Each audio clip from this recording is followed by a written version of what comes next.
Yo, what's up, guys? I'm currently looking at S&P 500. The first thing I'm gonna do is basically just do a breakdown to show you guys what I'm expecting right now. So overall, the market is pretty slow because we're heading into holidays, so I'm not really expecting a lot of volume. And also today is Friday, so if I go in a position, I will go low risk. But for now, so as always, we start off on the weekly time frame. We just basically do a top-down analysis. And I mean, looking at S&P 500 right now, we can clearly see that we are in a bullish trend, right? We've had a lot of bullish week after week after week. So that is indicating that we should mainly be looking for buys, but at the same time, we can also obviously take advantage of minor pullbacks and enter in sells, but with lower risk than normal if we would go in buys, right? Now going down to the daily time frame, we can see that the last daily candle, they close in the form of a rejection candle. So you can see right here, this rejection here, we did close above our daily support and resistance zone, which if we go to the left, we can see right here. So we had some resistance all throughout this range here, here, here, and our price is currently at this level here, and it closed above, so that is indicating buys. On the 4-hour time frame, we can clearly see a double top pattern, right? And it's beautiful. We have top 1 here, we have top 2 here. So price couldn't break above these highs here, but at the same time, we're trading above our support. The market is going to be opening in 20 minutes. So once it opens, then I'll update you guys and we'll see what setup is going to come out for us today. Alright, so the market is going to be opening in 1 minute right now. Currently on a 5-minute time frame looking at this. Price is approaching our support area right here. So now we'll have to wait and see how price will react in this range. It's either going to break to the downside, close under, come back for a pullback, leave a rejection wick so we can enter here on sells, or it will respect this support here and then give some form of a rejection. If it doesn't give like a form of a bounce play and it's a super clean buy signal, then I might take buys from here to this zone here. Okay, so the market just opened, so let's see how this goes. So now we'll just wait and see. Okay. I'll get back to you guys once I have a setup ready. Alright guys, so I'm currently looking at the first 5-minute candle, and if it closes like this in a minute, like rejecting strongly, closing bullish with a wick to the downside, then I will be entering in buys up into this target here.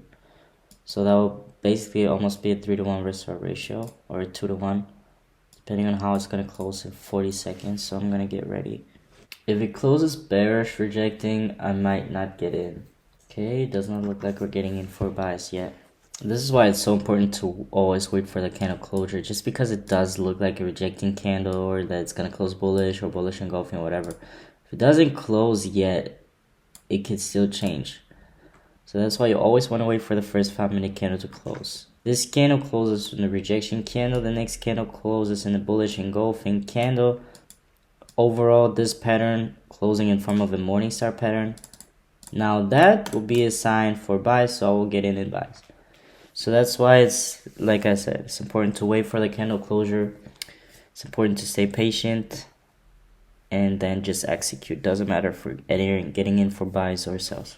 Okay, so here's similar scenario like the previous 5-minute candle. If we close in front of this candlestick, I will be entering in buys based on the support targeting these highs here.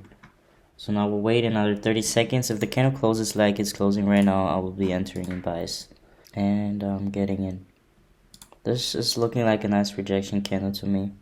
So it is very aggressive because it's just a doji on the 5-minute time frame, but it is rejecting support. Ideally, for safer buys, obviously you could wait for the next 5-minute candle to close. If it closes bullish engulfing or bullish, then that is another great sign for buys. But that's my entry right here. Now let's see our TPs.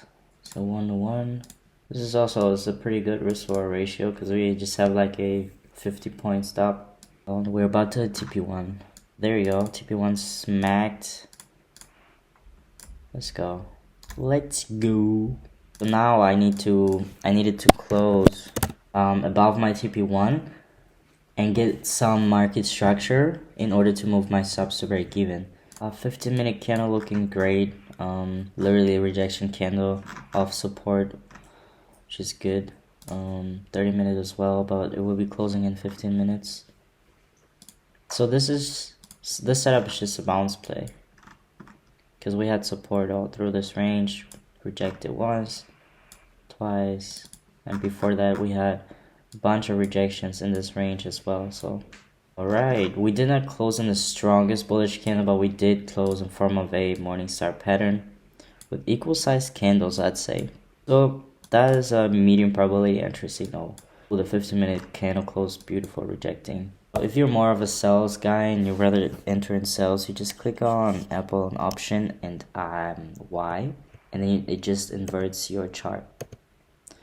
So looking at this right now, if we imagine that this is our resistance zone, as you can see here, resistance, resistance, and then you see it closing like this, rejecting the upside in this case, that is a strong indication for sales. So at the same time, obviously indication for buys the other way around. So well guys, I'll be honest, price is super duper choppy right now. It's looking disgusting. So I might be closing once TP2 gets hit, or TP1. I'll be closing pretty soon, because I don't like this chop right here. Look at this.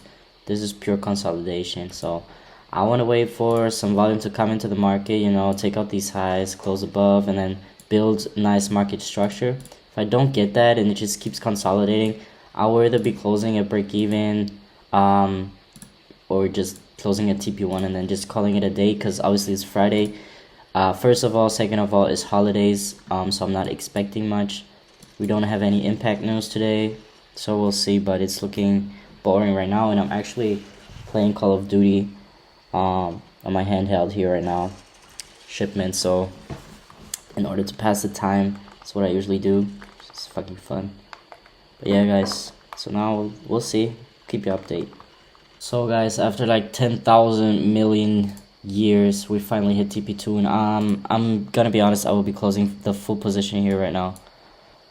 I'm done holding. It's a Friday. I'm good with a 2R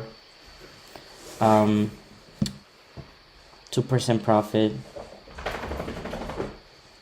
and I'm out. So that's it guys, TP2 hit right here, 2 to 1 restore ratio approximately, calling it a day. And I'm also done. I think this was my actually last trade for the year. I'm done. I hope you guys enjoyed the video, and I'll see you on the next one. Peace.